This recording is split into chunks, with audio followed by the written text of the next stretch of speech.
지금 중동에서 말입니다. 이스라엘과 하마스가 전쟁을 벌이고 있죠. 무려 말입니다.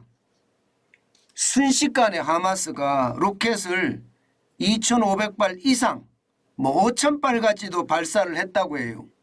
이스라엘 주요 도시에 말입니다. 게다가 무장대원 300명까지 침투를 해서 이스라엘의 군인과 민간인 600여 명이 사망을 하고요. 수천 명이 부상을 입었다, 이렇게 이야기를 하고 있습니다. 이것을 보니까 진짜 충격적이라는 생각이 듭니다. 실제로 말입니다. 이스라엘은요, 이게 주말이었잖아요. 주말이었으니까 안심하고 있었던 겁니다. 마치 말입니다. 하마스의 기습 공격이 일본이 진주만 공격을 했던 거와 비교를 하고요. 심지어 미국의 9.11 테러까지도 비교하고 있습니다. 왜? 예상하지 못하는 그런 충격적인 일이 벌어졌으니까 말입니다.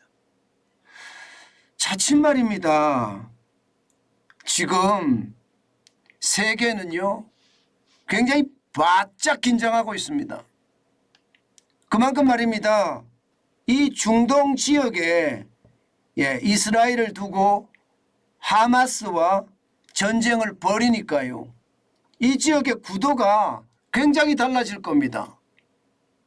사우디아라비아와 이란 두 맹주가 견제를 하고 여기다가 경쟁을 하고 있는 모양새거든요.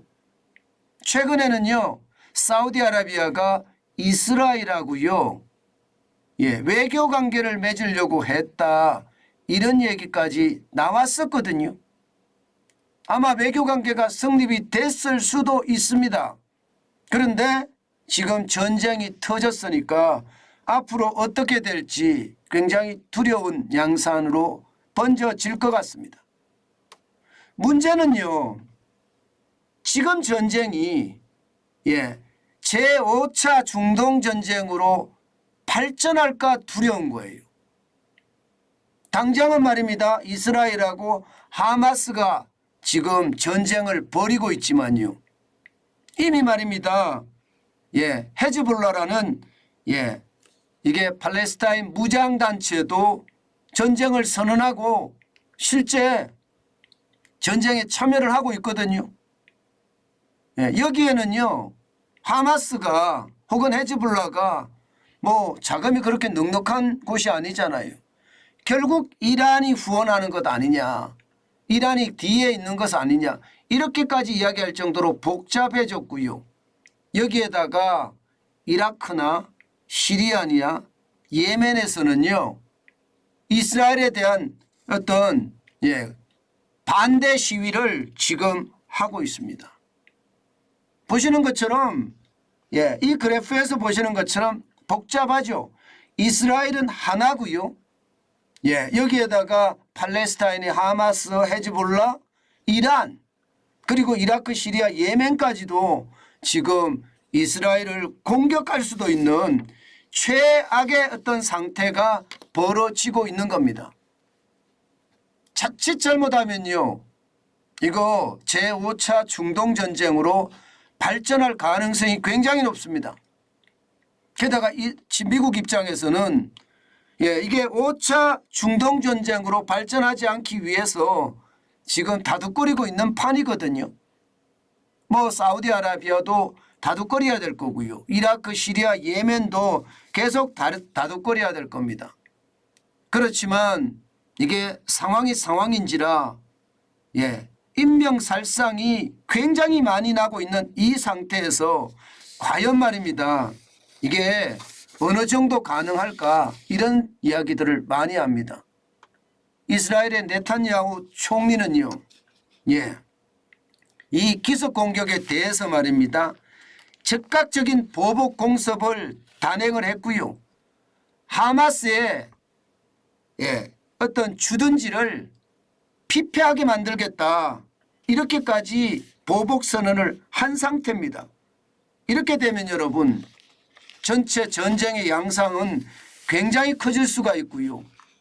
이 전쟁의 양상이 결국은요 제5차 중동전쟁으로 발전할 가능성도 굉장히 높아지고 있습니다. 그만큼 말입니다.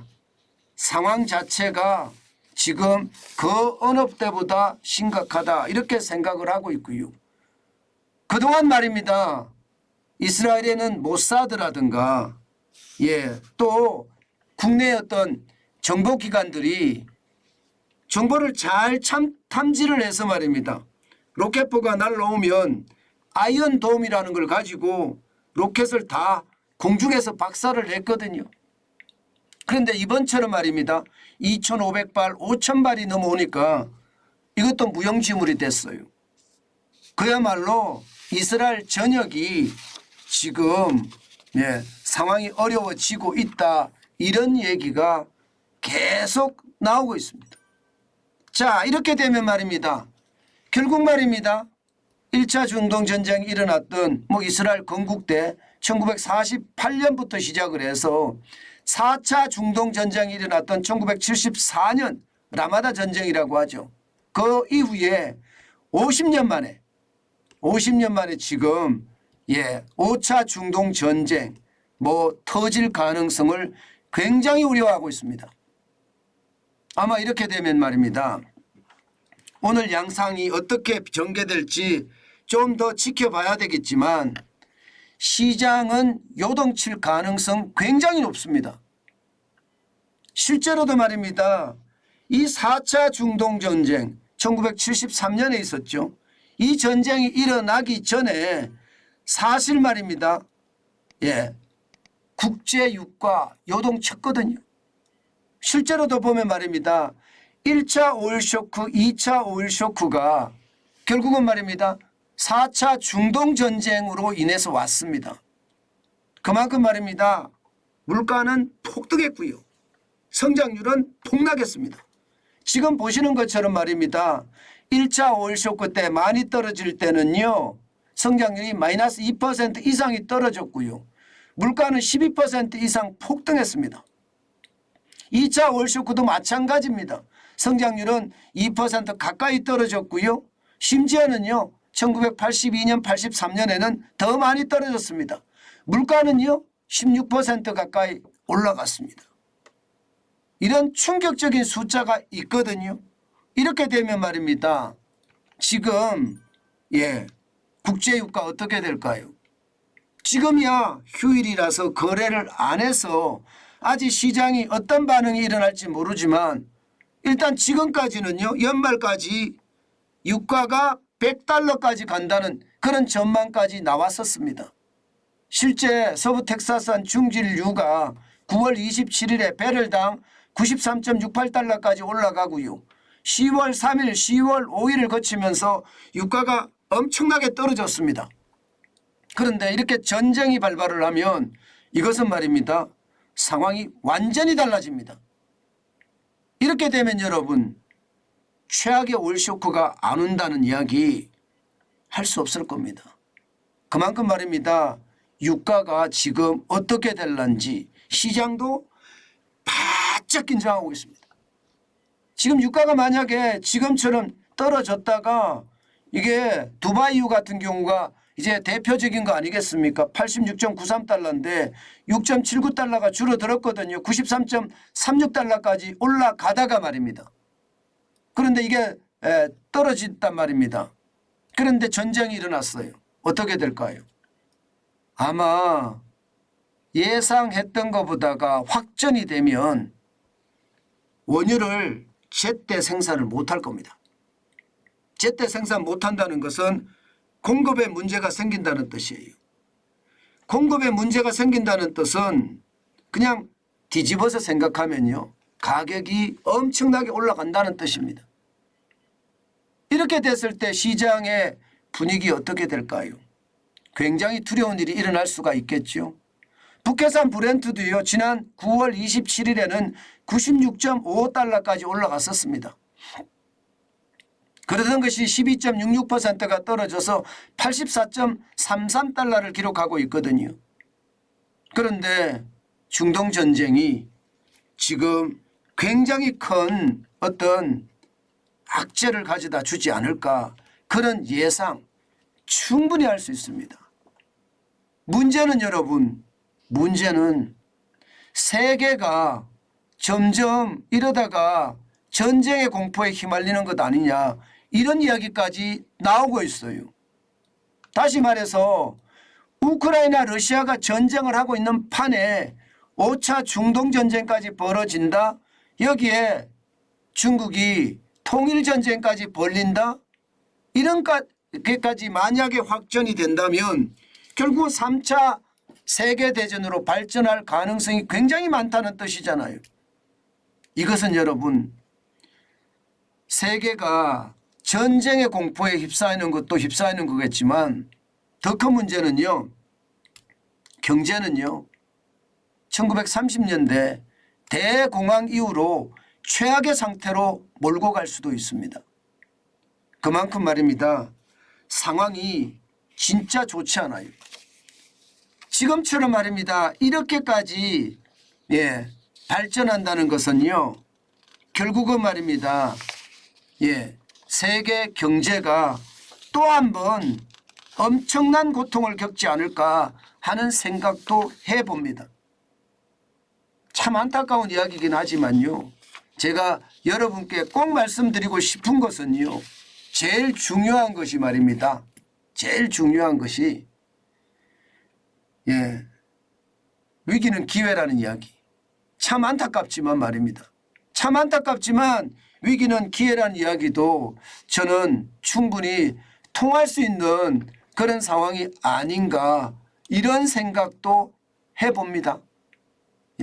중요한 것은 세계가 전쟁의 공포 속으로 몰아갈까, 그게 더 두려운 거죠. 현재까지 중동 이스라엘과 하마스 전쟁, 여기다가 헤즈볼라가 같이 함께 시작하는 전쟁, 이것이 말입니다, 어느 정도까지 좀 줄어들면 다행이라고 생각을 하지만 이게 만약에 줄어들지 않고요, 확전으로 또 발전을 한다면 경제는 말해 못하겠습니까? 진짜 경제는 여러분들이 생각했던 것보다가, 아마 제가 생각하는 것보다도 엄청나게 어려워질 겁니다. 이럴 때는 여러분, 가장 중요한 게 뭐 돈을 쌓아놓는 것은 당연하고요. 돈을 쌓아놓는 것은 당연합니다. 당연하고요. 필요하다면 여러분, 언제든지 말입니다, 일자리를 가려서 더 많이 돈을 쌓는 것, 저는 반드시 필요하다고 생각합니다. 그것만이 이 위기를 넘어갈 수 있는, 그리고 이 위기 속에서 우리가 부자가 될 수 있는, 참 안타깝지만요, 그런 상황이 되지 않을까, 그런 생각도 해봅니다. 물론 제가 이렇게 위기를 이용하자, 그런 뜻은 아니에요. 그런 뜻은 아니고요. 안타깝지만 기회는 기회다는 말씀을 또 한 번 제가 드리고 싶은 겁니다. 그 정도로 말입니다, 상황이 굉장히 지금 험악해진다, 그렇게 얘기할 수 있을 것 같습니다.